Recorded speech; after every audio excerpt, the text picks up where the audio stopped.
July 1st, which in the sporting world, I believe is referred to as Bobby Bonilla Day because Bobby Bonilla receives $1.2 million until the year 2035 by the New York Mets. So congratulations to Bobby Bonilla.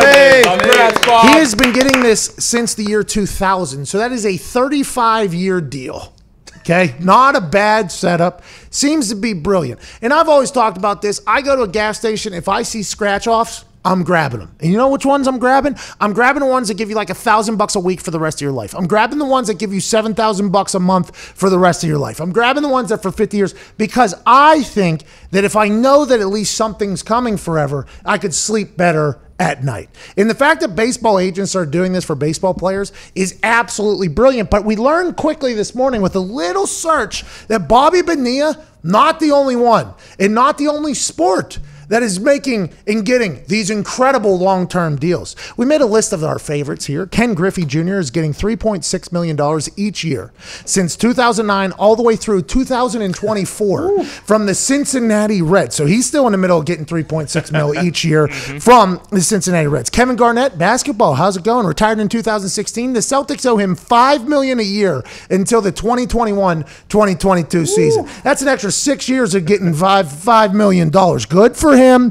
good for Kevin Garnett, good for whoever thought about doing that deal, and good for him getting paid. Darren Williams, friend of the show, guy I golfed with, beat, by the way, shout out to my golf championship. He was making $15,000 a day for the last 5 years from the Brooklyn Nets. That just ended, I believe, yesterday. Yeah. It ended up being $27 million or something like this. This was happening while he was retired playing golf every year and doing jiu-jitsu at his house and at his gym that he owns down in Dallas. Rick DiPietro. Whatever his name is, retired in 2013. He gets $1.5 million a year until 2029 from the Islanders. Welcome to the game, NHL. Manny Ramirez, Red Sox pay him $2 million a year from 2008 until 2026. Josh Smith, waived by the Pistons in 2015. They paid him $5.3 million a year until 2020. So 5 more years of getting paid doing absolutely nothing. This happens with a lot of coaches and obviously a lot more players. Darryl Strawberry, $1.64 million a year until 2033 from the Mets. Shout out to the Mets paying people in perpetuity, including Brett Saberhagen, who $250,000 a year until 2028 by the Mets. You could tell the Mets had no money when they were negotiating deals. They're like, listen, we'll get you down the road. We'll get you down the road. We'll get your money. Hey, we'll get your money. Now they're paying out over $6 million a year until 2028 at least. Max Scherzer, Ryan Braun, Ryan Zimmerman, Matt Holliday, Chris Davis, Albert Pujols, and Ichiro all have these deals that pay them for the long haul. This is brilliant. This is something I wish the NFL could do, but since the NFL has a salary cap, they will no longer be able to do it, and the NHL can't do it anymore because they made it illegal, I would assume, when they put in a salary cap. Is that what happened, or what was the deal? No, you can still buy out players, but it's a lot more organized now, and they stopped the long-term deals, the 15-year deals. The max now you can sign is 8 years. So these are the type of deals, though, that the players in the MLB love. Like, I would love this deal. Bobby Bonilla, probably a legend. That's why a lot of baseball players have this deal. But if they put in a salary cap, which the players were scared that the MLB was going to do, these deals no longer exist because if you retire in 10 years, do they still have to pay $2.5 million towards the cap if they're going to pay Bobby Bonilla or Ken Griffey Jr. for 45 years? Nobody knows how that works. I wish the NFL allowed these types of deals, though. I would have signed that thing stat. All right, we got a 15-year, $2 million a year for the next 15 years. For you guys, that's a good deal. 10 years, I'm going to be real good. You're going to pay me $2 million. That's all. That's no problem at all. Imagine Patrick Mahomes signing a $10 million a year for the next 20-year deal instead of the $200 million deal that they have to do. They'd never be able to do it because of salary cap. If he retired in 10 years, they would have to take $10 million off of it for the next 10 years after that, I believe. But, boy, these are the deals. Bobby Bonilla, absolute legend. These guys that work these deals, brilliant. And it's just like my scratch-offs, just times 200. And I love it. I absolutely love that deal. These guys like Pujols and Ryan Zimmerman, who get $10 million a year once they retire for 10 years after that, is that's quite a good retirement plan. Oh yeah, let's put a retirement plan into the contract. How about this? You guys, I'll cut you guys like maybe a little bit of deal, $3-4 million less a year. Then as soon as I retire, by the way, for the next 10 years after that, we're going to get that back now. And it's just when I retire, you guys can move it around, slide it around, however you want to do it. Doesn't take anything off the salary cap. And we just keep it moving. I think it's a brilliant setup. It's a good idea. And for the teams, anytime some business doesn't have to give out money now, they love it. Anytime a business doesn't have to put out money right now and they can defer it, they love it. I am the complete opposite.